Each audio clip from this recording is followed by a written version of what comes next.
हाँ, अगर आपका फंक्शन है वो ओपन इंटरवल में आ जाए, जैसे ये ओपन इंटरवल में दिया गया है a कॉमा b, तो ऐसे केस में आपका जो फंक्शन है तो उसकी कॉन्टिन्यूटी कैसे चेक की जाएगी? उसके बीच में जितने भी पॉइंट है वहां पे आपका फंक्शन कैसा होना चाहिए? कॉन्टिन्यूअस। उसके बीच में जितने भी पॉइंट है वहां पे आपका फंक्शन क्या होना चाहिए? कॉन्टिन्यूअस। तो ऐसे आप फंक्शन की कॉन्टिन्यूटी को चेक कर सकते हैं। तो एफ एक्स है कितना? a से b, ये पूरा का पूरा पोर्शन। एफ एक्स कितना है? Sine x. X belongs to कितना चल रहा है? 0 से पाई। ठीक है, तो ऐसे केस में आपको 0 से पाई में पूरे के पूरे जितने भी पॉइंट्स इसके अंदर अवेलेबल है उस पे आपको इसको चेक करना पड़ेगा। अच्छा, दूसरी चीज क्या है? दूसरी चीज क्या है कि अब आप बोलोगे सर कैसे चेक करेंगे इतने पूरे पे? तो मैंने आपको बोलता बेटा क्रिटिकल पॉइंट्स का हम लोग यूज करेंगे। ठीक है, जो भी 0 से पाई के बीच में क्रिटिकल पॉइंट रहेंगे ना, उनको हम लोग यूज करेंगे। तो 0 से पाई में क्रिटिकल पॉइंट कौन आ रहा है भाई आपका?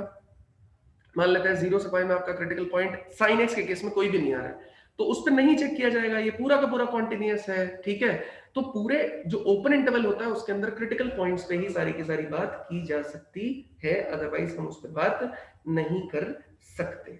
ठीक है, चलिए, ये तो एक बात हुई। अब बात करते हैं हमने किस पे? क्लोज्ड इंटरवल के केस पे। ठीक है, तो क्लोज्ड इंटरवल के केस पे क्या होगा? क्लोज्ड इंटरवल के केस और ओपन इंटरवल के केस में डिफरेंस देखना बेटा। ये देखो, जो क्लोज्ड इंटरवल दिया गया है उसमें ओपन इंटरवल में तो आपका फंक्शन कॉन्टिन्यूअस होना ही चाहिए, जो आपने अभी पढ़ा है ये ओपन इंटरवल वाला। जो ओपन इंटरवल वाला पढ़ा है वो तो होना ही चाहिए क्लोज के केस में। मैंने आपको समझाया था क्लोज के केस में और दो चीजें होनी चाहिए। वो दो चीजें क्या है? जहां भी इंटरवल है, जैसे a कॉमा बी चल रहा है, तो a के राइट साइड में और b के लेफ्ट साइड में, a के राइट साइड में फंक्शन आपका कॉन्टिन्यूअस होना चाहिए और b के लेफ्ट साइड में फंक्शन आपका कॉन्टिन्यूअस होना चाहिए। तब आप बोल पाओगे कि पूरे के पूरे इंटरवल के लिए आपका फंक्शन क्या है? कॉन्टिन्यूअस है। पूरा का पूरा इंटरवल जो है उसके लिए फंक्शन आपका कैसा है? कॉन्टिन्यूअस है। ठीक है, तो ऐसे केस में हम लोग बात करते हैं इसकी। नेक्स्ट अगर बात की जाए, यहां पे मैंने आपको बताया था लास्ट ये वाला कि भैया all polynomial function, trigonometric function, exponential function and logarithmic function are continuous at each and every point of their respective domain. यहां तक हम सारी सारी बात कर चुके हैं। आगे चलते हैं नेक्स्ट वाले पार्ट पे। नेक्स्ट वाले पार्ट पे, on the basis of fact of a continuity of a function should be checked at the following point. यही जो सबसे इंपॉर्टेंट हिस्सा है वो ये है यार। ठीक है, अब बोलोगे सर सबसे इंपॉर्टेंट हिस्सा कैसे है? तो मैं बोलूंगा देखिए, ये सबसे इंपॉर्टेंट हिस्सा इसलिए है कि भाई फंक्शन की कॉन्टिन्यूटी जो है वो at point where definition of function change. ठीक है, अब आपको वो सारी की सारी जगह, जैसे मैंने अभी बोला कि जब क्लोज्ड इंटरवल रहेगा F X is equal to कितना रहेगा? मान लेते हैं साइन एक्स रहेगा, है ना? x बिलोंग्स टू कितना रहेगा? a कॉमा b रहेगा।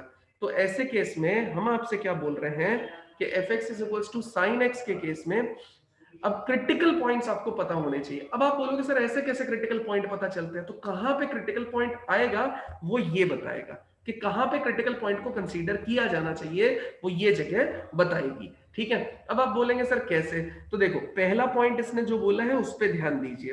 पहला इसने बोला है कि भाई कोई भी क्वेश्चन अगर दे देंगे तो उसमें क्रिटिकल पॉइंट कैसे डिफाइन होता है, कैसे पता चलेगा कि वहां पे क्वांटिटी चेक होनी चाहिए? तो भैया quantity of function should be checked at the point where the definition of function changes. अब डेफिनेशन ऑफ फंक्शन कैसे चेंज होगी उसको ध्यान से देखिए। एक एग्जांपल दे रहा हूं, फर्स्ट वाले का एक एग्जांपल है। F X is equal to इस तरीके से, x square plus one, x greater than one का पार्ट है,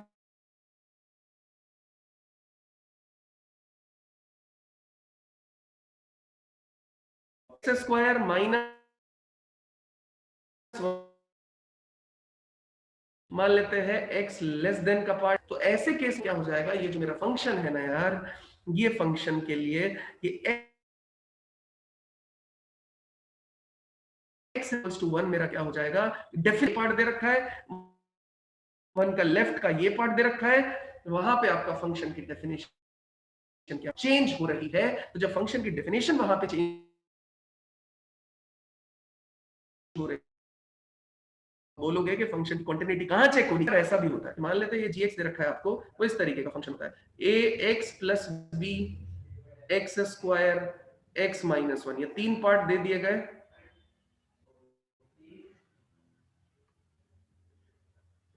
ये x लेस देन वन है, ये x आपका क्या है, 1 से लेके 2 बोल दिया हमने यहाँ पे।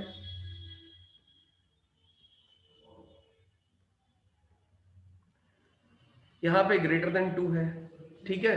तो ये 1 से लेस है, ये 1 से 2 है, ये ग्रेटर देन 2 है, तो ये आपका क्या बन गया, gx। ठीक है, तो ये gx बन गया 3 हिस्से में। अब देखो इसमें किन 2 पॉइंट पे चेक होना चाहिए, x इज इक्वल टू 1 पे चेक होना चाहिए और x इज इक्वल टू 2 पे चेक होना चाहिए। x इज इक्वल टू 1 पे चेक होना चाहिए और x इज इक्वल टू किस पे होना चाहिए, 2 पे चेक होना चाहिए। ठीक है, तो देखो 1 क्योंकि यहाँ पे लेफ्ट और यहाँ पे क्या हो रहा है, राइट वाला हिस्सा है, ऐसे यहाँ पे लेफ्ट वाला है और ये राइट वाला हिस्सा है, तो 1 और 2 पे ही आपका फंक्शन क्या किया जाएगा, चेक किया जाएगा। ठीक है, तो ये आपकी क्या चीज है भाई, कॉन्टिन्यूटी कहाँ पे चेक होगी, वो वाला हिसाब किताब है। ये बात आई समझ में या नहीं आई बात समझ में? कोई डाउट है किसी को तो पूछ लीजिए। आई समझ में? सुशांत, मोहित, आ गई सर। आ गई? तो ये वाला हिस्सा है। सुशांत तुम कौन सी रिकॉर्डिंग की बात कर रहे हो? सर जो फ्राइडे को क्लास हुई थी वो वो टॉपिक वाली। बताओ ना, मुझे नहीं पता, वो नेहा मैडम को कॉल करने से पता चलेगा, लेकिन मुझे टॉपिक बताओ कि फ्राइडे हमने क्या पढ़ा था। सर मेरे को थोड़ी पता है, मैं थोड़ी था क्लास में। तो कंटिन्यूएशन में तो रहा होगा, किसी और से पूछा होगा, क्या पढ़ा था फ्राइडे हम लोगों ने? सर जहां तक मेरे को लगता है कंटिन्यूटी का पहला चैप्टर होता है, क्योंकि लिमिट्स तो हो गया था तो तो मुझे वेडनेसडे को। ये बताओ तुम्हारा लास्ट क्या हुआ था फ्राइडे से पहले, जो वेडनेसडे वेडनेसडे को था सर उसमें क्या लिमिट्स हुआ? पूरी हुई थी। तो हमने सैंडविच थ्योरम पढ़ा था फिर। ओके तुम सर। सैंडविच थ्योरम वाले पार्ट में नहीं थे ना? हाँ सर नहीं था। मतलब तुम इसमें इस हिस्से में नहीं थे शायद, ये वाला।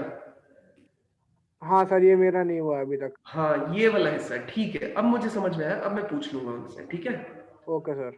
हाँ, क्योंकि तुम फ्राइडे के हिसाब से बताओगे तो मुझे पता नहीं चलेगा तुम कौन से लेक्चर की बात कर रहे हो। Okay sir. ठीक है, चलिए नेक्स्ट। अब ये है यार, अब हम बात करें किसकी, कॉन्टिन्यूटी ऑफ, ये देखो करली ब्रैकेट एक्स है और एफ एक्स है। अब इसकी कॉन्टिन्यूटी कैसे चेक की जाएगी? अब आ जाते हैं सेकेंड पॉइंट पे इसके। जो सेकेंड पॉइंट है वो क्या है, पहला पॉइंट हम लोगों को क्लियर हो गया, अब हम चेक करेंगे सेकेंड पॉइंट पे, इन सबको बाद में मिला के क्वेश्चन सॉल्व कर देंगे, कॉन्टिन्यूटी का काम बरी। ठीक है, अब देखो ये मेरा क्या है, करली ब्रैकेट एक्स चल रहा है। आप सब लोग ध्यान से देखेंगे तो ये मेरा क्या चल रहा है, करली ब्रैकेट एक्स है, करली ब्रैकेट एफ एक्स। ठीक है, और यहां पे क्या चल रहा है, ये बॉक्स एफ एक्स। ये करली ब्रैकेट एफ एक्स चल रहा है, ये बॉक्स एफ एक्स चल रहा है। ठीक है, करली ब्रैकेट एफ एक्स और बॉक्स एफ एक्स में क्या क्या सिमिलैरिटीज है उनके बारे में बात करते हैं। अब एक बात तो, अगर मैं आपसे बोलूं P X is equal to मेरे पास कितना है, बॉक्स एक्स, तो यहां पे मेरा जो x दे रखा है, ठीक है, P X is equal to कितना चल रहा है, बॉक्स x, तो इसमें जो x दे रखा है वो x आपका क्या कर रहा है, P X is equal to क्या चल रहा है, बॉक्स x, तो इसमें जो x है वो आपका क्या करेगा, सोच के। x कहां पे क्या करेगा, मेरा कहने का मतलब है कि अगर हम आपसे क्या बोलते हैं, अगर मेरे नंबर लाइन रखी हुई है ऐसे, है ना, ऐसे नंबर लाइन पे ये पॉइंट कितना चल रहा है, 0 चल रहा है, 1 चल रहा है, 2 चल रहा है, 3 चल रहा है, -1 चल रहा है, -2 चल रहा है, तो ऐसे केस में 0 से 1 के बीच में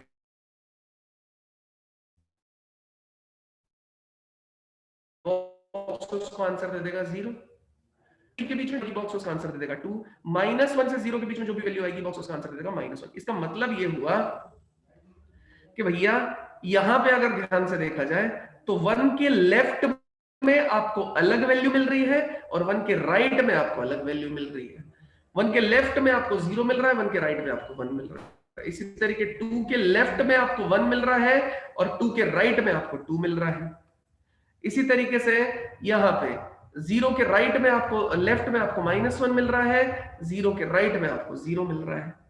ठीक है, तो इसका मतलब ये हुआ ना कि भैया अलग अलग वैल्यूज दे रहा है ये, तो अलग अलग वैल्यू देने का मतलब है ये जो इंटीजर पॉइंट्स है वहां पे आपका जो ये बॉक्स है वो क्या हो जाएगा, डिसकंटीन्यूअस। इसका ग्राफ भी हम देखते हैं, तो इसके ग्राफ के केस में भी हम ऐसे ही बनाते हैं, ये बनाया ओपन, ये बनाया ओपन, ये बनाया ओपन, ये बनाया ओपन, ये बनाया ओपन, ठीक है, ये सारे के सारे चल रहे हैं। तो यही तो देखो ना, डिसकंटिन्यूटी आ रही है ना इन जगह पे। और ये कौन से पॉइंट है, ये 1 है, ये 2 है, ये 3 है, ये -1 है, यहाँ पे कितना चल रहा है -2। तो ये डिसकंटिन्यूटी आ तो रही है यहाँ पे, यहाँ पे, यहाँ पे, यहाँ पे, ये सब जगह डिसकंटिन्यूटी तो आ रही है, ठीक है। तो ये डिसकंटिन्यूटी जो है वो बॉक्स के केस में कहाँ पे आती है, इंटीजर पे, ठीक है। सेम जो कुछ भी हो रहा है वो किसके साथ में होता है, करली ब्रैकेट एक्स के साथ। ये कितना रहता है, x माइनस बॉक्स x, ठीक है। x माइनस बॉक्स x के केस में भी सेम ही चीज होती है। x माइनस बॉक्स x के केस में क्या है, देखो x तो जो भी आप सब्स्टिट्यूट करोगे वही देगा, कौन दिक्कत क्रिएट करेगा, बॉक्स x। इसका मतलब फिर से इसके इंटीग्रल पॉइंट्स पे ही क्या हो पाएगा आपका, इसके इंटीग्रल पॉइंट पे ही आपकी क्या हो पाएगी, कॉन्टिन्यूटी चेक हो पाएगी। तो इसका मतलब ये हुआ कि जब भी आपके सामने बॉक्स मिला हो या करली ब्रैकेट x मिला हो, केवल और केवल इंटीग्रल पॉइंट्स पर ही आप क्या चेक कर पाएंगे, कॉन्टिन्यूटी चेक कर पाएंगे, ठीक है। अच्छा, ये बात तो एकदम बढ़िया हो गई भाई, ठीक है। इसका मतलब अगर इसके अंदर बॉक्स fx मिला हो या बॉक्स करली ब्रैकेट fx मिला हो, तो जहां पे अंदर वाला पार्ट इंटीजर हो रहा होगा, क्योंकि बॉक्स तो कहां पे डिसकंटिन्यूटी देगा, इंटीग्रल पॉइंट पे। तो क्रिटिकल पॉइंट कौन हुआ, इंटीग्रल पॉइंट। इसका मतलब ये हुआ ना कि जहां पे fx आपका इंटीजर हो रहा होगा, ठीक है, यहां पे भी fx आपका इंटीजर हो रहा है, तो यहां पे भी fx इंटीजर है, यहां पे भी fx कितना है, इंटीजर है। तो इंटीग्रल वैल्यूज पे ही आपका फंक्शन क्या हो रहा है, कॉन्टिन्यूस, ठीक है। मतलब इंटीग्रल वैल्यूज पे ही आपको क्या करना पड़ेगा, इसको चेक करना पड़ेगा। अच्छा, आप बोलोगे सर ये बात हो गई, तो आप मुझे ये बताओ जरा, fx is equals to box of x square, इसके केस में fx is equals to box of x square, इसके केस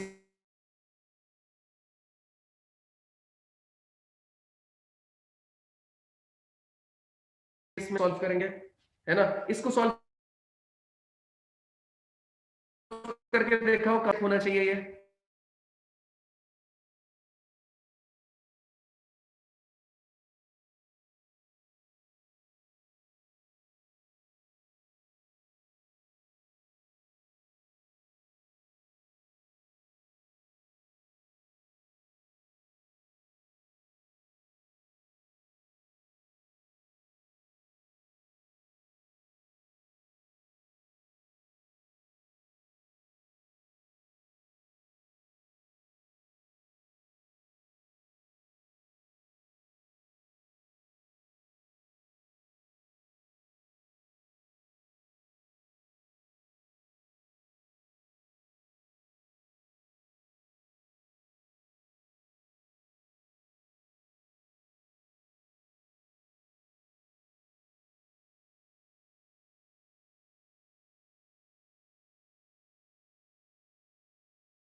हाँ निकला इसका, किस किस पॉइंट पे केस में, बताओ कोई तो बताओ। सर मेरी सुशांत, आवाज, मोहित, निर्मल, किस किस पॉइंट पे चेक करना चाहिए, सर मेरी आवाज आ रही है, आ रही है, ओके सर।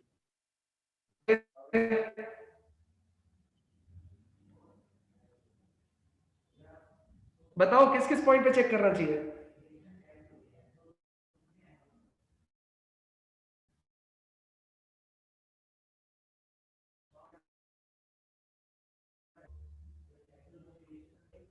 बताओ,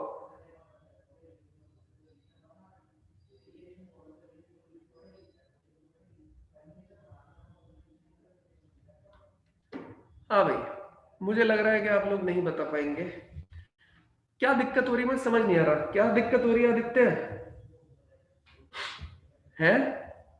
देखो, बॉक्स दे रखा है, इसके अंदर जो इंटीग्रल बनेगा ना, अब इंटीजर कहां बनेगा, x इज इक्वल्स टू 1 पे इंटीजर बन रहा है क्या, बिल्कुल x स्क्वायर की वैल्यू 1 आ रही है।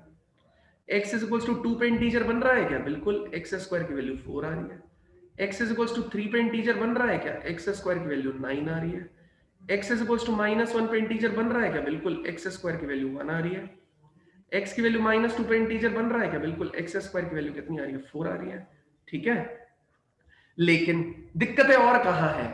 देखो 1 आ रहा है, 4 आ रहा है, 9 आ रहा है, 1 आ रहा है, 4 आ रहा है, लेकिन 1 से लेके बीच में भी तो दो इंटीजर वैल्यूज हैं।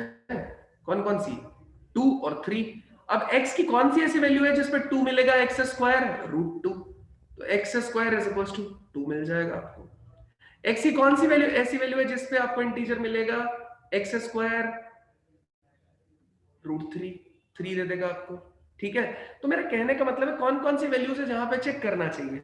अगर ये मुझे बोले कि x भैया 1 से लेके और 10 के बीच में है, ठीक है, तो इस पे आप चेक करके दिखाओ मेरे को कौन कौन सी वैल्यूज पे चेक करना चाहिए। तो 1 हो गया, √2 हो गया, √3 हो गया, 2 हो गया, उसके बाद में आपको √5, √6, रूट यहाँ पे, उसके बाद में 7 आ जाएगा। ठीक है, √8 आ जाएगा। ठीक है, फिर 3 आ जाएगा, ऐसे करके जाएगा ये सारा का सारा। समझ रहे हो आप मेरी बात में क्या कहना चाहता हूं? मतलब इन सारी वैल्यूज पे आपको इसको चेक करना पड़ेगा, क्योंकि ये सारी की सारी वैल्यूज अंदर एक्स स्क्वायर की पोजीशन पे क्या बना रही है? इंटीग्रल वैल्यूज बना रही हैं। एक्स स्क्वायर की पोजीशन पे क्या बना रही है? इंटीग्रल वैल्यूज बना रही हैं। ठीक है, ये सारी की सारी वैल्यूज एक्स स्क्वायर की जगह पे क्या बना रही है? इंटीग्रल वैल्यूज बना रही हैं। कोई डाउट है किसी को, कोई दिक्कत है तो प्लीज बताइए, नहीं तो हम लोग, कोई डाउट है किसी को तो प्लीज बताइए, नहीं तो हम लोग आगे बढ़ते हैं। आ गया सर, नो समझ सर, गया। आया समझ में। समझ में आ गया। इसी तरीके से करली ब्रैकेट एक्स के केस में किया जाएगा। ठीक है, जहां भी अंदर इंटीजर बनेगा। ठीक है, अगले पार्ट पे चलते हैं। नेक्स्ट है कॉन्टिन्यूटी ऑफ सिग्नम फंक्शन। अब पहले आपको सिग्नम फंक्शन पता होना चाहिए। करली ब्रैकेट एक्स और बॉक्स एक्स तो हमने ऑलरेडी पढ़ रखा है। अब बात आती है सिग्नम फंक्शन क्या होता है, तो सिग्नम फंक्शन पहले समझा देते हैं। सिग्नम फंक्शन होता क्या है?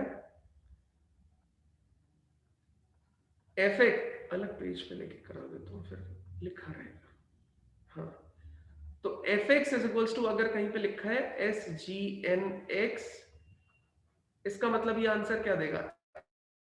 एक्स ग्रेटर देन 0 पे कितना आंसर देगा? 1, इक्वल टू 0 पे कितना आंसर देगा आपका? 0, और लेस देन 0 पे कितना आंसर देगा? -1।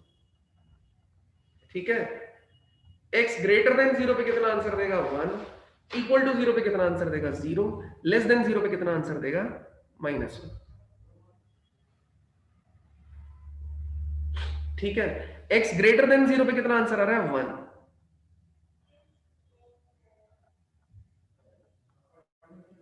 x इक्वल टू 0 पे कितना आंसर आ रहा है? 0। लेस देन 0 पे कितना आंसर आ रहा है? ये यहां पे ये ओपन डालेगा। ठीक है, तो ये ग्रेटर देन 0, ये आपका हो गया लेस देन 0, और ये आपका क्या हो गया? Equal to 0। यहां पे आपका फंक्शन क्या दे रहा है? सिग्नम फंक्शन दे रहा है। यहां पे आपका क्या दे रहा है? सिग्नम वैल्यूज दे रहा है। ठीक है, ये सिग्नम फंक्शन होता है। मतलब अब आप बोलोगे सर मुझे x10 की वैल्यू बताओ, सिग्नम 10 की वैल्यू बताओ।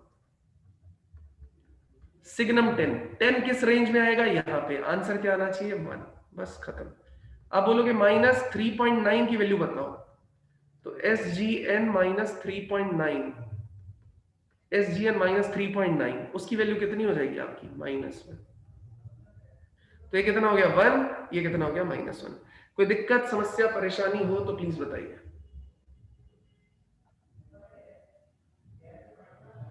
नहीं?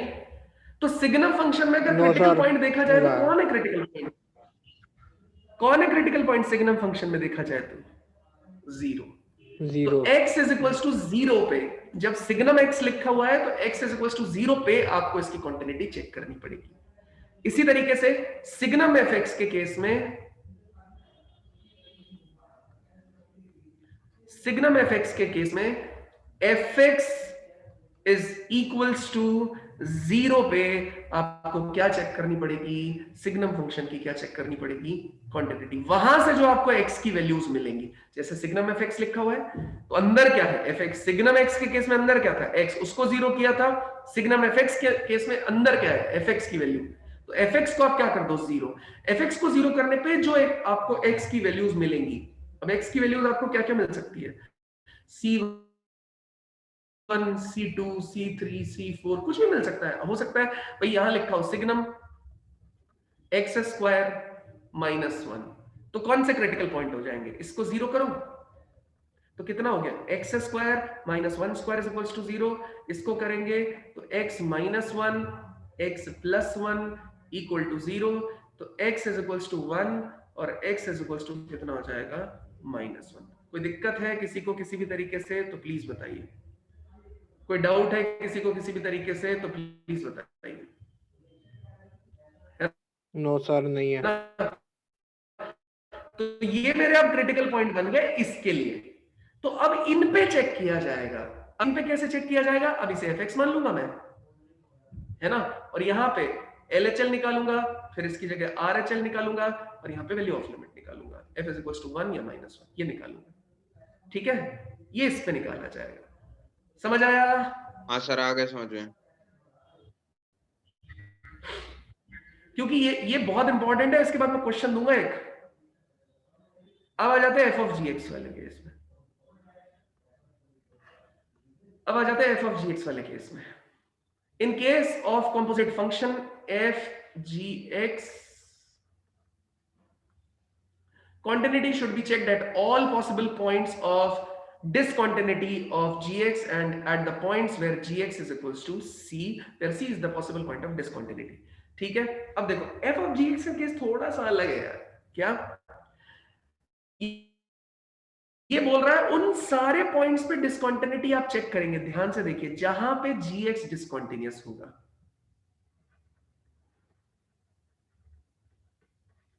ठीक है, f(g(x) की अगर डिसकंटिन्यूटी के पॉइंट निकालने हैं, उन सारे पॉइंट्स पे जहां पे gx डिसकंटिन्यूअस होगा, प्लस उन सारे पॉइंट्स पे जहां पे gx की वैल्यू कुछ डालने पे आपका fx जो है वो नॉट डिफाइंड वैल्यूज देगा, जहां पे आपका फंक्शन दिक्कत खड़ी करेगा। इसका मतलब देखो, इसने ये वो सारी x की वैल्यूज देखो, इसने यही बोला है, in case of composite function f(g(x) continuity should be checked at all possible points of discontinuity of gx, मतलब जहां जहां पे gx डिसकंटिन्यूअस है वो x की वैल्यूज पे आपको f(g(x) को चेक करना पड़ेगा। मान लेते हैं ये दो वैल्यूज हैं, एक x is equals to c1 हो गया और दूसरा x is equals to c2 हो गया। ठीक है, and at the points where gx is equals to c, where c is a possible point of discontinuity of fx, मतलब इसका ये कहना, और जहां पे gx एक ऐसी वैल्यू प्रोड्यूस कर देगा जिस वैल्यू की वजह से fx जो है आपका क्या हो जाएगा, डिसकंटिन्यूअस। ठीक है, एग्जाम्पल के तौर पे साइन ऑफ 1/x², मैंने आपको एक फंक्शन ले लिया। ठीक है, साइन ऑफ 1/x² एक फंक्शन है। अब बताओ किस पॉइंट पे डिसकंटिन्यूटी इसकी चेक की जाए। दो फंक्शन है, इन्हें अगर ध्यान से देखें हम तो, ठीक है, ये इसे px बोल देते हैं, ज्यादा फायदे में आएंगे। तो ये f(g(x) के तौर पे दो फंक्शन है ना, कौन सा फंक्शन है, gx है आपका कितना 1/x², और इसके बाद ये जो fx है आपका वो कितने के बराबर है, sin x। ठीक है, दो फंक्शन हो गए। अब मुझे अगर डिसकंटिन्यूटी के पॉइंट देखने हैं sin 1/x² के केस में, तो जहां जहां gx डिसकंटिन्यूअस होएगा, कौन से पॉइंट है, x की वैल्यू 0, x की वैल्यू 0 पे ही तो क्रिटिकल पॉइंट है ना, इनफिनिटी बना रहा है।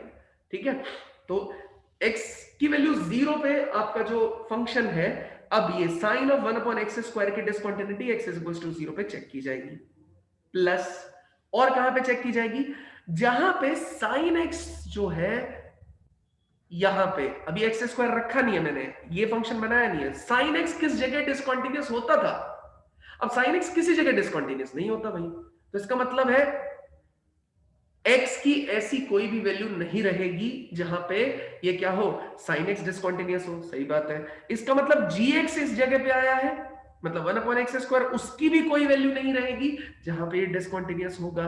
तो इसका मतलब ये हुआ कि भैया इसमें केवल एक ही पॉइंट रहेगा x is equals to 0, जहां पे आपको ये px मतलब f(g(x) को चेक करना था। लेकिन अगर ये फंक्शन हल्का सा चेंज करके tan में कन्वर्ट कर दूं,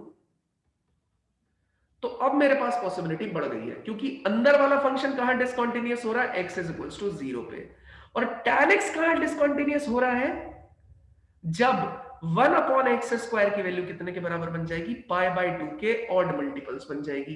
तो अभी मैं अगर इंटरवल लेके चल रहा हूं कि x भैया मेरे को सब्स्टिट्यूट करना है, मान लेते हैं 0 से लेके पाई तक, ठीक है, तो 1 अपॉन एक्स स्क्वायर किसके बराबर हो जाए, पाई बाय 2 के बराबर हो जाए, तो tan पाई बाय 2 आपका कितना हो जाएगा, इंफिनिटी हो जाएगा। तो यहां से मुझे x की वैल्यू कितनी मिली, x की वैल्यू मिली कितनी, 2 अपॉन पाई उसका अंडर रूट, तो x is equals to root over 2 upon pi. इसका मतलब ये हुआ कि x की value root 2 upon root pi, इस पे इसकी कॉन्टिन्यूटी डिसकॉन्टिन्यूटी चेक होगी, and x is equals to 0 पे भी चेक होगी। फिर से समझो, देखो ऊपर वाले केस में x इज इक्वल्स टू 0 पे कॉन्टिन्यूटी डिसकॉन्टिन्यूटी चेक होगी, ठीक है, और किस जगह पे चेक होगी, क्या बोलते हैं, साइन x के केस में और किसी जगह पे चेक नहीं होगी। दूसरे केस में x इज इक्वल्स टू 0 पे कॉन्टिन्यूटी डिसकॉन्टिन्यूटी चेक होगी, और x is equals to root over 2 upon pi पे कॉन्टिन्यूटी डिसकॉन्टिन्यूटी चेक होगी। क्यों, क्योंकि x is equals to root over 2 upon pi से आपका जो tan x वाला पोर्शन है वो इंफिनिटी देगा, ठीक है। इस वजह से हमने क्या किया, अंदर वाले फंक्शन को किसके बराबर कर दिया, जहां पे वो इंफिनिटी बना था उसके बराबर, वहां से हमने x की वैल्यू निकाली, उस x की वैल्यू पे जाके आपका ये जो tan का फंक्शन है इसकी कॉन्टिन्यूटी चेक की जाएगी। तो इसमें 2 क्रिटिकल पॉइंट है, ऊपर वाले में 1 क्रिटिकल पॉइंट था। ऐसे f ऑफ g के क्रिटिकल पॉइंट को निकाला जाता है। क्या मेरी बात समझ में आई या नहीं समझ में आई आपको?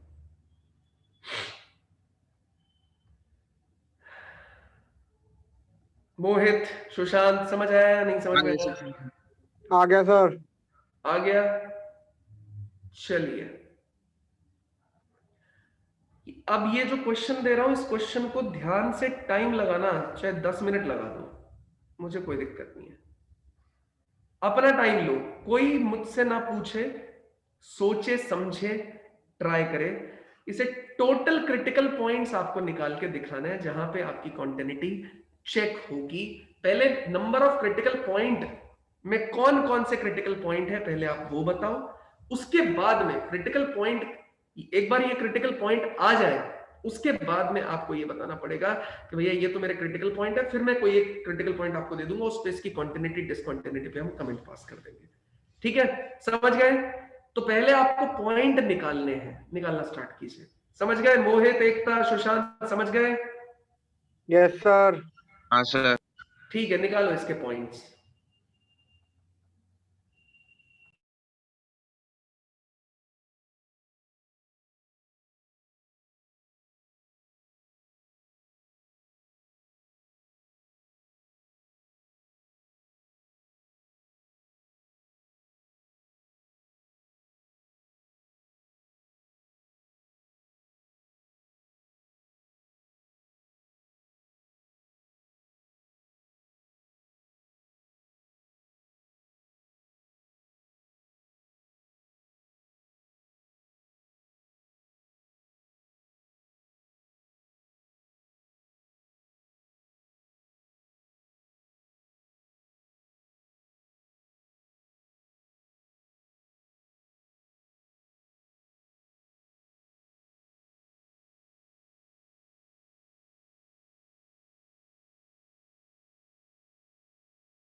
हुआ?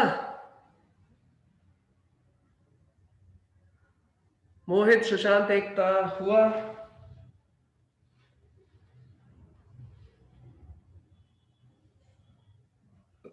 आवाज आ रही है मेरी? कर रहा हूँ सर अभी। Sir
done?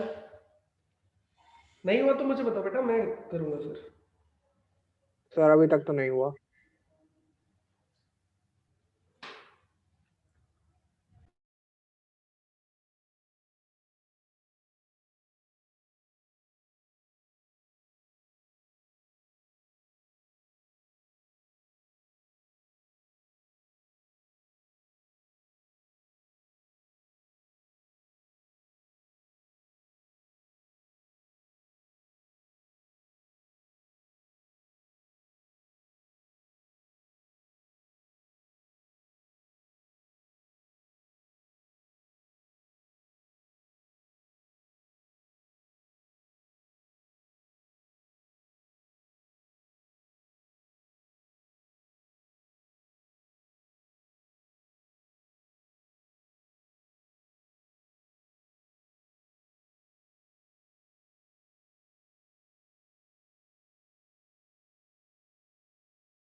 डन?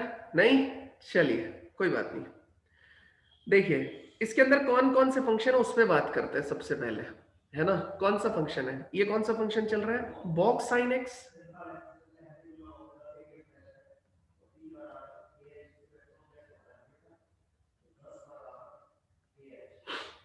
ठीक है, ये चल रहा है। अच्छा, अब मुझे बताओ, अभी हमने क्या पढ़ा था कि साइन, जो बॉक्स के अंदर वाला फंक्शन रहेगा ना, बॉक्स के अंदर वाला फंक्शन रहेगा, ठीक है, वो फंक्शन जो होता है हमारा, वो क्या नहीं होता है? बॉक्स के अंदर वाला जो फंक्शन होता है वो कहां पे नॉट डिफाइंड होता है? जहां भी इंटीजर बनाएगा। अब बताओ, साइन पाई एक्स इंटीजर कहां पे बनाएगा? अब एक्स की वैल्यूज ये रख सकते हो आप। मान लेते हैं आपने 0 रखा, तो ये साइन पाई इंटू 0 कितना हो जाएगा? 0। तो एक्स की वैल्यू हो गई 0। फिर साइन पाई बाय 2। 1/2, तो साइन पाई बाय 2 हो गया, यस सर 1। वो भी हो गया 1। तो x is equals to 0, x is equals to 1 मिल गया, है ना? हाँ अब सर। बताओ, 1 डाल सकता हूं क्या इसमें? नो सर नहीं डाल सकते। नहीं डाल सकते, क्योंकि 1 इंक्लूड नहीं कर रहा है। ठीक है, अब आ जाते हैं कौन से वाले हिस्से पे? इस पे आ जाते हैं। ठीक है, अब देखो, करली ब्रैकेट x, सबसे पहले करली ब्रैकेट x को लेंगे। करली ब्रैकेट x को कहां बताया था हमने? जहां भी ये इंटीजर बनाएगा, सही बात नहीं है? हाँ सर। तो इंटीजर अंदर वाली क्वांटिटी बननी चाहिए इंटीजर। x माइनस 2/3 आपको इंटीग्रल वैल्यू देनी चाहिए। कहां देगा x minus 2/3 integral value? x की वैल्यू 1 से 2 के बीच में है ना, x की वैल्यू 1 से 2 के बीच में भी आनी चाहिए। बताओ इंटीजर में अगर बाई चांस तुम 1 डालोगे तो 1 माइनस 2/3 कितना दे देगा? 3 माइनस 2 डिवाइडेड बाई 3, तो 1/3 आ जाएगा, है ना। फिर आपने 2 दे दिया, 2 माइनस 2/3 तो कितना आ जाएगा आपके पास में? 2 माइनस 2/3 ये आ जाएगा आपका, मान लेते हैं 4/3 आएगा सर। 4/3 आ जाएगा, ठीक है ना। तो इसका मतलब देखो, आप 1 डाल रहे हो तो माइनस 1/3 आ रहा है, 2 डाल रहे हो तो 4/3 आ रहा है। इसका मतलब ये इंटीजर बना सकता है। कहां कहां पे? तो आइए देखते हैं ये 1 कहां पे बनाए। 0 कहां पे बनाएगा? 2/3 पे, लेकिन 2/3 तो 1 से 2 के बीच में नहीं आता, हमारी लिमिट में एक्सक्लूड नहीं है वो। ठीक है। अब फिर किस पे? 1 बना के देखते हैं।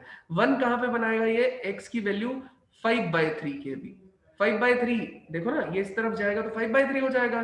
तो 1 से 2 के बीच में ये 5/3 है ना। 1 प्लस 2/3 कितना हो गया? 5/3। क्या 5/3 पे आएगा या नहीं आएगा बताओ? आएगा सर। आएगा ना, ये इसके हाँ बीच में सर। आ रहा है। अब बात करते हैं 2 की, है ना। तो मान लेते हैं इसे 2 बनाया गया है, तो ये कितना आ जाएगा? ये आ जाएगा इस तरफ जाएगा तो 6 प्लस 8/3, वो 8/3 हमारी लिमिट में नहीं है ये। नहीं है लिमिट में, तो उड़ा देंगे। इसका मतलब केवल एक ही बन सकता है यहाँ पे। x की वैल्यू 5/3 ही है जहां पे ये कोई इंटीजर वैल्यू बना सकता है। बात समझ में आई या नहीं समझ में आई? हाँ सर आ गई।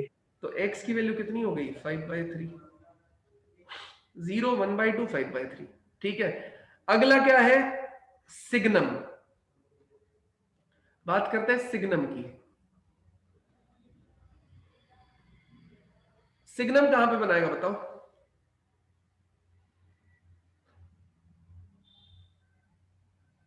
बताओ।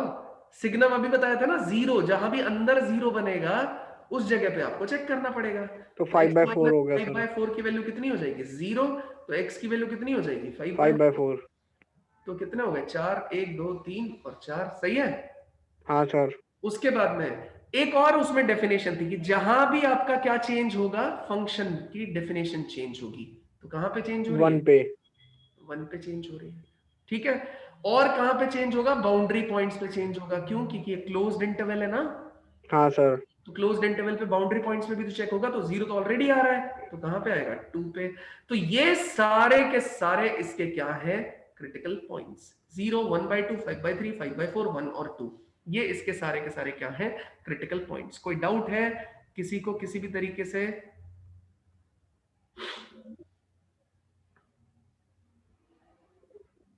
हेलो, नो सर आ गया समझ में। आ गया? सब हाँ बढ़िया? सर। यहां तक समझ में आया? अब आपके लिए एक टास्क है। क्या टास्क है? कि आपको इनमें से 5/3 पे और 1 पे आपको इसको कॉन्टिन्यूटी चेक करना है। आज नहीं, घर से करके लेके आना है, ये तो अभी पढ़ा रहा है आगे, है ना। 5/3 और 1 पे आपको क्या करके लेके आना है? इसकी क्या करना है? कॉन्टिन्यूटी को चेक करके लेके आना है। कोई डाउट? No sir. नहीं, ठीक है, ये दोनों करना है। चलिए आगे बढ़ते हैं। ये हुआ कॉन्टिन्यूटी का इतना हिस्सा कंप्लीट, ठीक है, जिसमें हमने काफी हद तक चीजें पढ़ ली है, ठीक है। इसके बाद में अब आ जाते हैं डिफरेंशियबिलिटी पे। अब यार ये एक चीज है इसने, इंटरमीडिएट वैल्यू थ्योरम, ठीक है। ये जनरली क्या है, इसको थोड़ा सा समझ लेते हैं। वैसे बहुत ज्यादा हमारे काम आती नहीं है ये, लेकिन समझ लेते हैं क्या है ये इंटरमीडिएट वैल्यू थ्योरम। देखिए, ये इंटरमीडिएट वैल्यू थ्योरम क्या बोलती है? फंक्शन जो है आपका कॉन्टिन्यूअस है किसके बीच में? अब कॉन्टिन्यूटी का काम खत्म हो गया, कॉन्टिन्यूटी चेक करने का प्रोसेस खत्म हो चुका है। अब किसकी बात हो रही है? कॉन्टिन्यूअस फंक्शन की। तो मान लेते हैं आपका फंक्शन है कॉन्टिन्यूअस, कहां से? ए से बी के बीच में, ठीक है। तो वो फॉलोइंग प्रॉपर्टीज को पोजेस करेगा, ठीक है। अब कौन कौन सी प्रॉपर्टीज को पोजेस करना चाहिए? ठीक है, अगर फंक्शन आपका कॉन्टिन्यूअस है ए से बी के बीच में, और अब देखो इसके हिसाब से चीजें करेंगे। पार्ट वन में इसने बोला कि एफ ए और एफ बी ऑपोजिट साइंस रखते हैं। मान लेते हैं ये एग्जाम्पल ले लिया मैंने, ये ए है, मान लेते ये बी है, तो ये हो गया एफ ए,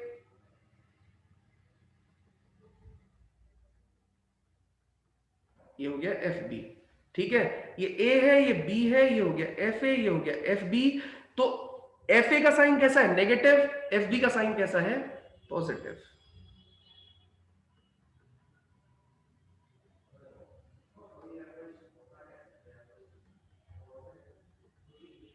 एफ ए का साइन कैसा है? नेगेटिव। एफ बी का साइन कैसा है? पॉजिटिव। ठीक है, तो एफ ए आपका ये आ गया, एफ बी आपका ये आ गया, है ना। तो अब ये क्या बोल रहा है? अगर ऐसा होगा, है ना, तो उसने बोला है then there exist at least one solution of F X is equals to 0। भैया ये एफ एक्स ही तो है, ये एक्स है। F X is equals to 0 मतलब ये आपका ग्राफ एक बार मिनिमम एक्स एक्सिस को काटेगा ही। ठीक है, in the open interval a to b, मतलब ए और बी के अंदर बीच में एक बार तो काटेगा ही। अब आप बोलोगे सर एक बार क्यों, ज्यादा बार कैसे काट सकता है? फिर एटलीस्ट वर्ड क्यों यूज किया गया है? तो उसके लिए देखो ये बना दिया मैंने।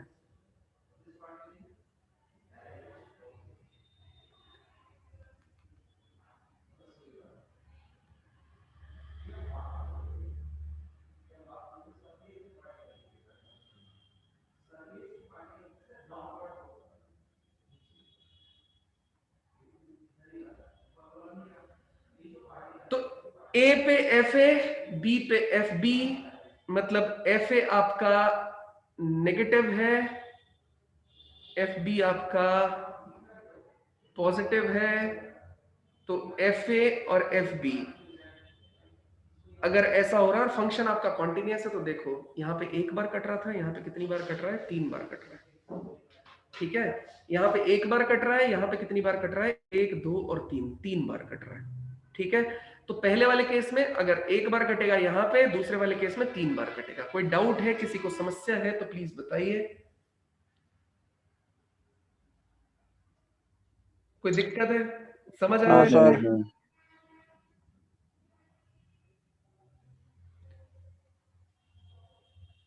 नहीं बढ़ू आगे। हाँ सर। चलिए नेक्स्ट है सेकंड वाला। ठीक है, अब सेकंड वाले पे बात करते हैं भाई। ये था सिंपल, दूसरे वाले का अब बात करते हैं यहाँ पे। अब इसने क्या बोला है कि कोई भी रियल नंबर है between F A and F B, then there exist at least one solution of the equation F X is equals to K in the open interval. भाई अब ये क्या चीज है? ये चीज है ना, इसी को एक तरीके से एडवांस फॉर्म मान लो। जो सेकंड वाला है, पहले वाले का एडवांस फॉर्म है ये। ठीक है, कि F F B opposite sign अगर पोजेस करते हैं तो उनके बीच में एटलीस्ट वन सॉल्यूशन होगा। अब इसने बोल दिया के कोई भी रियल नंबर है एफ ए और एफ बी के बीच में, मान लेते हैं कि यहाँ पे 1 हो गया या 2 हो गया। ठीक है, then there exist at least one solution of F X is equals to K in the open interval. ये तो यहां से भी दिख ही रहा है ना। मान लेते हैं ये आपके पास में ये जो आंसर आ रहा है ये -2 आ रहा है, और ये आंसर जो आ रहा है ये 5 आ रहा है। इसके बीच में मान लेते हैं कहीं पे 1, मान लेते हैं यहाँ पे 1 अचीव किया, है ना। वो -2 से 5 के बीच में ही आ रहा है 1। तो भैया एफ एक्स की वैल्यू 1 आई, उसके लिए एक्स की कोई ना कोई वैल्यू तो आएगी ना। 1 मान लेते हैं यहाँ पे ये आ गया, तो ए से लेके बी के बीच में ही तो कोई ना कोई वैल्यू आएगी ना इसकी, हाँ या ना। फंक्शन आपका कॉन्टिन्यूअस है, एफ ए और एफ बी के बीच में आपकी वैल्यू आ रही है। एफ ए और एफ बी के बीच में देखो 1 आ गया। ठीक है, तो बोल रहा हूं ए से बी के बीच में आपने क्या अचीव किया? 1 अचीव किया। एफ ए और एफ बी के बीच में आपने क्या अचीव किया? 1 अचीव किया। तो इसका मतलब यही तो हुआ कि आपका जो फंक्शन है, अगर मैं उसमें एफ एक्स की वैल्यू को क्या कर दूं बेटा? 1 कर दूं, तो उसके लिए एक्स की कोई ना कोई वैल्यू आएगी, बिल्कुल आएगी। एग्जाम्पल ले लेते हैं, F X is equals to, मैंने बोल दिया आपको एक्स का क्यूब। ठीक है, एग्जाम्पल से और क्लियर हो जाएगा आपको, है ना। तो ये हो गया मेरा F X is equals to x cube, या इस तरीके का फंक्शन हो जाएगा।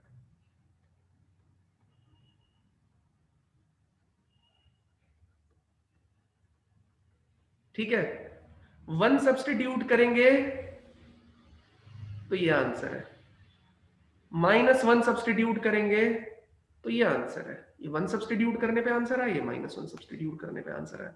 ठीक है जी, कोई दिक्कत नहीं है। ये यहाँ पे चल रहा है 0, ये भी कोई दिक्कत नहीं है।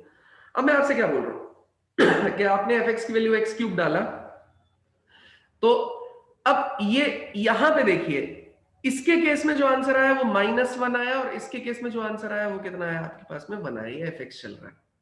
अब मैं आपसे बोलूं यही सेम फंक्शन अगर यूज करूं तो x इज इक्वल टू 1, मतलब fx की वैल्यू 1/2 यहां पे आ रही है, क्या उसके लिए x की कोई वैल्यू एग्जिस्ट कर रही है क्या -1 और 1 के बीच में? a है हो गया आपका -1, b हो गया आपका 1, है ना? तो हमने बोला चलो ठीक है यार, fx की वैल्यू को 1/2 करके देख लेते हैं। तो x cube is equal to 1/2, क्या पॉसिबल हो सकता है क्या? बिल्कुल पॉसिबल हो सकता है यार, है ना? x cube is equal to 1/2। अभी ये तो फिर भी थोड़ा सा इमेजिन करने में आपको दिक्कत हो रही है यार, क्या रूट में आंसर आएंगे, तो इसे 1/8 कर दोगे तो सीधा ही काम बन जाएगा। 1/8 करोगे तो x की वैल्यू सीधा कितना आ जाएगा भैया? 1/2। x की वैल्यू 1/2 पे आपको 1/8 मिल रहा है यहाँ पे। यही तो वो समझाना चाहता है कि अगर बाई चांस आपका फंक्शन कॉन्टिन्यूअस है, अगर फंक्शन आपका क्या है, कॉन्टिन्यूअस है, तो ऐसे केस में a से b के बीच में कोई अगर कोई भी रियल नंबर अगर आपका होगा तो fx is equals to k से हमारे पास में उसका आंसर आ जाएगा in the open interval a, b। कोई डाउट, समस्या, परेशानी किसी को भी हो तो प्लीज बताइए।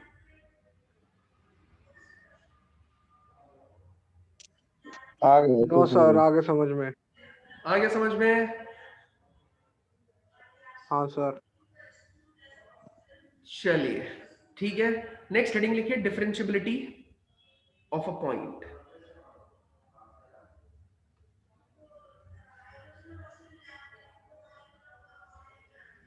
Differentiability of a point.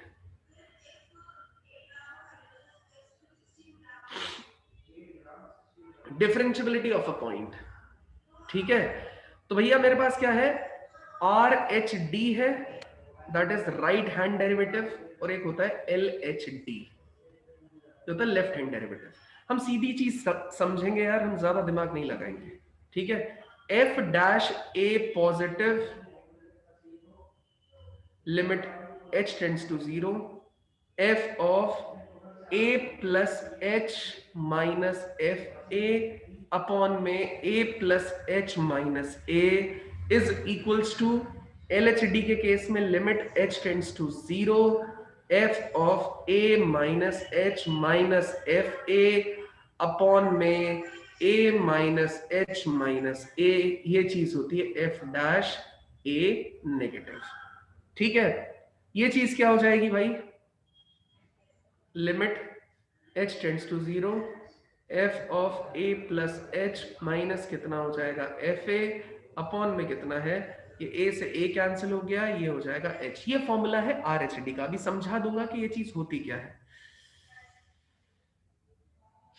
हाँ सुशांत, उसके लिए फोन आ जाएगा, टेंशन मत लो, 1-2 दिन में ही आने वाला है सबको। लिमिट h टेंड्स टू 0, यहां से देखिए ये इसको कैंसिल करेंगे तो ये हो जाएगा f of a minus h, minus में कितना है एफ ए, डिवाइड में कितना है आपके पास में माइनस h।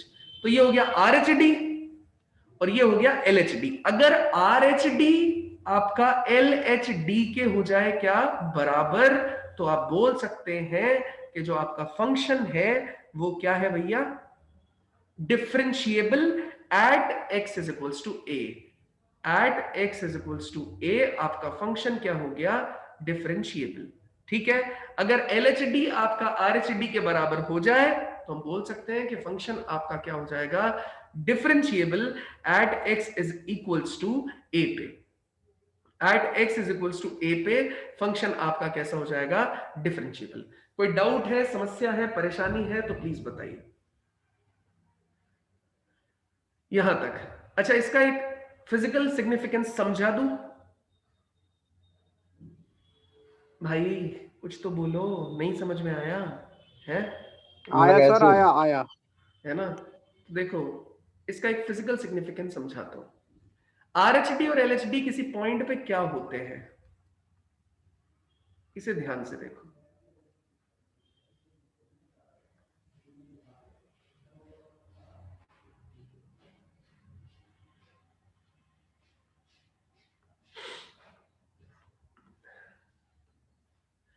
ये है x is equals to a,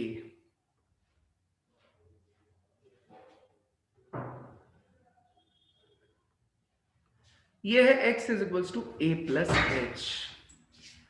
इसके लिए जो वैल्यू आपको मिल रही है ना, वो वैल्यू मिल रही है आपको fa। तो ये पॉइंट हो जाएगा, थोड़ा जूम करके लिख रहा हूं, ध्यान देना इस पे। ये पॉइंट हो जाएगा आपका AFA, और ये जो पॉइंट हो जाएगा ये हो जाएगा A plus H comma F of A plus H.